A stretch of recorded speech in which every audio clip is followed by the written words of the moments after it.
नमस्कार, कशात सगळ्याजणी. चला तर मग आज कुठली रेसिपी आहे ती बघूया. रेसिपीला सुरुवात करूया. तर इथं मी घुगुऱ्या बनवलेल्या आहेत तुरीच्या, जे उसळ पण म्हणतो आपण आणि आम्ही घुगऱ्या पण म्हणतो.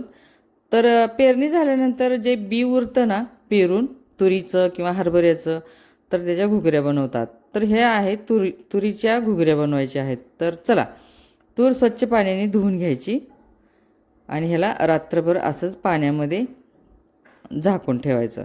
तर स्वच्छ धुवून घेतलेली आहे, पाणी घालायचं आहे, कारण भरपूर पाणी घालायचं पातेलं भरून. तर हे फुगून तूर पातेलं भरून होती.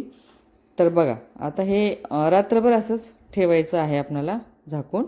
आणि सकाळी बघायचं आहे तर किती हे भरलेली आहे बघा, पातेलं गच्च भरलेलं आहे, फुगून टम झालेले आहे तूर. तर चला आता हे पाणी ह्याचं नितळून आपण काढून घेऊया, कारण आपल्याला हे कुकरला उकडून घ्यायचं आहे. तर ह्याचं पाणी आपण पातेल्यातलं काढून घेऊया, कारण तूर स्वच्छ धुवूनच घेतलेली आहे, त्यामुळं धुवायची गरज नाही.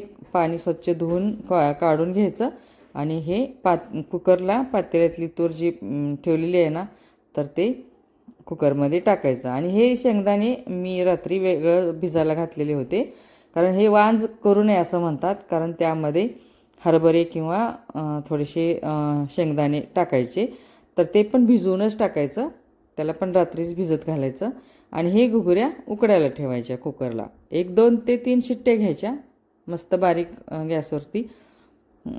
तर आता आपल्याला शिट्ट्या घ्यायच्या. तर 2 ते 3 शिट्ट्या झालेल्या आहेत. आता बघू शकता. तर हे अशा पद्धतीनं घुगऱ्या बनवतो. तुमच्याकडं बनवत असतील तर नक्की कमेंट करा. तर झालेलं आहे आपलं कुकरच्या शिजवून त्या मधल्या तुरी. तर आता थंड झाल्यानंतर आपल्याला हे काढून घ्यायचं आहे. तर बघू शकता. आता बघूया मधल्यात शिजलेले आहेत का. तर मस्त शिजलेले आहेत. तर शेंगदाणे पण आणि तूर पण. तर बघू शकता मस्त उसळ होती ह्याची.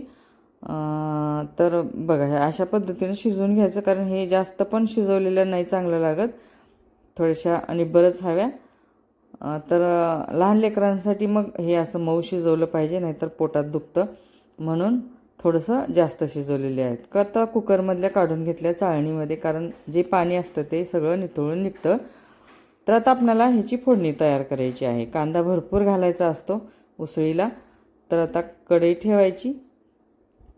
कढईमध्ये आता तेल ओतून घेऊया. जिरे मोहरी टाकायची. बघू शकता मस्त कांदा चिरलेला आहे, भरपूर कांदा टाकायचा, परतून घ्यायचं.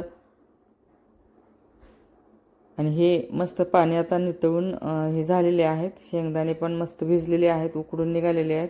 उकडलेले शेंगदाणे खूप छान लागतात. मीठ टाकून उकडून खाल्लं ना, लहान लेकरांना पण दिलं तर पौष्टिक असतं.